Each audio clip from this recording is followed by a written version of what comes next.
So here we are with another year of Spirits bullshit. Nearly everything has been released, so it's time for me to throw in my 2 cents on what I think of everything because I need content. I'll be excluding the online exclusives since they're of course online only and I won't get to see them in person. Also, I won't be able to purchase anything this year due to a low budget and lack of storage. Rambling aside, let's see what Spirit has to offer.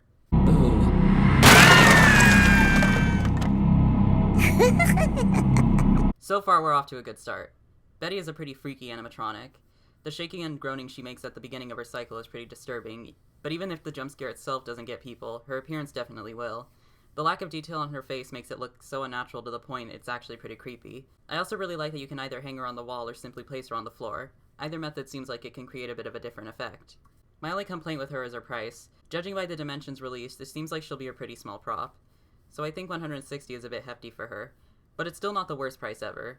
I still say $130, maybe a little better. Overall, Betty is still a great animatronic and is definitely one of my favorites for the year.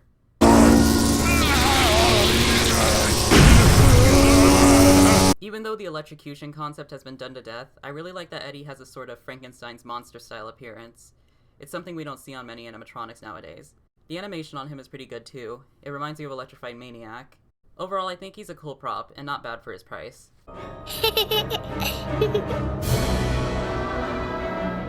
Trick or Treat is a weird-ass movie, but I still think it's great. Many people can definitely agree the best part about it was the character who got to be made into another one of my favorite animatronics for 2019.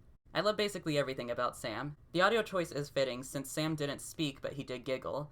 Also, he is very screen accurate, but similarly to Ghostface, his design is almost too simple to screw up. Not to mention he's only $170.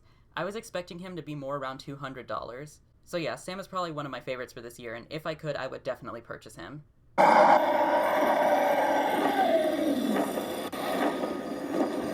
All I'm going to say is, I'm happy to finally see an SVI dragon in person.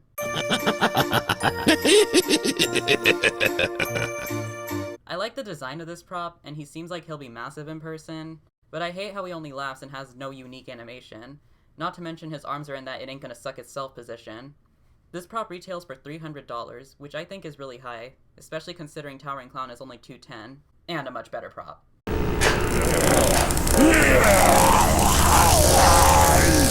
Great detail and simple but effective concept. The animation is pretty realistic, but I'm not a huge fan of the inability to shut this prop off because of the constant motion feature, since it seems like the prop would get really annoying.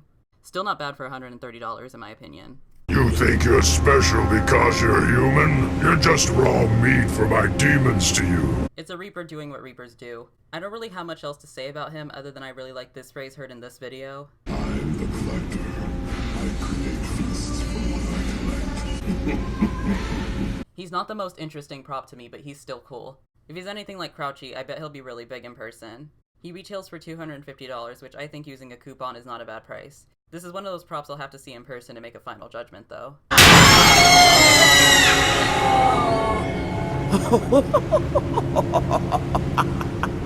Well, this one came the fuck out of nowhere. A prop with unique animation? Hell yeah. Is she a little generic looking? Sadly. Is she gonna be faulty? Probably. But I can still see her scaring a lot of people. And for $200, I think she is one of the most fairly priced animatronics of this year. Follow me. I promise we will give you some new memories you will never forget. This is another prop I can hardly find any complaints with. His appearance really stands out from all the other clowns since he doesn't have any exaggerated or cartoonish features, and actually looks like a frickin' human being.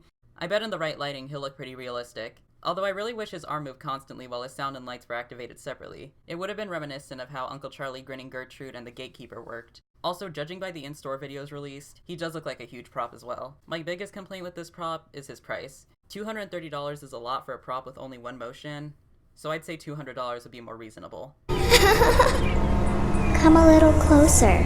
I just want to hug you. Oh look, an SBI doll that has some effort put into it. I like the concept of the face splitting to reveal these sharp teeth, and the design is actually really unique. It's not often we see dolls with both eyes and a normal skin tone. However, I do have a few problems with this prop. One is that her movement doesn't begin until halfway through the audio track, so there's a long delay which might lead people to walk away from her before she performs her main action. And speaking of her audio, I don't like that she has the exact same phrases as Grave Grabber doll. While I can agree the audio does fit Annie's concept more, it's inconvenient to those of us who actually own the doll. The Grave Grabber, that is. Finally, her price is $110. It's not the worst price ever, but I could see her being at least $90 for her minimal motion. I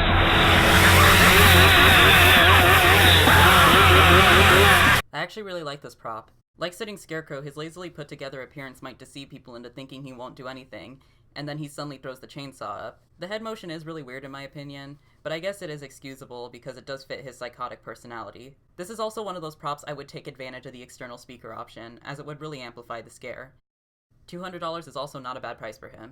But you can never hide. It's really nice to see another Tombstone animatronic. They often make great background props. I really like the design of this prop, especially the face. It's actually pretty creepy. Also, the movement isn't like anything we've seen before since he actually peeks from both sides of the tombstone in a motion unfamiliar to past props. I like the blue lighting in front of the tombstone, but I wish the LEDs were more hidden. Overall, this is a pretty cool prop, and pretty good for the $130 price tag. Well, I'm Pennywise the Dancing Clown. Whereas the morbid Pennywise had a decent appearance but crappy audio and animation, and the gemmy one had a shitty appearance but good audio and decent animation, this Pennywise definitely gets the best of both worlds, and does it better. The appearance is very accurate to how he appears in the film, and I like that the audio is directly from the movie rather than a crappy impersonator. Even though the movement is recycled off Forest Demon, it works for Pennywise and makes him stand out from the other ones we've seen released. Plus, it's always nice to see a prop with a moving mouth. The price for this one's a little heavy at $270, but considering Forest Demon was $250, while being a massive and decent quality prop, using a coupon, I think Pennywise will be worth it. And even if you think this prop isn't all that, I'm sure we can agree the ones at Party City are a lot worse. I'm sorry.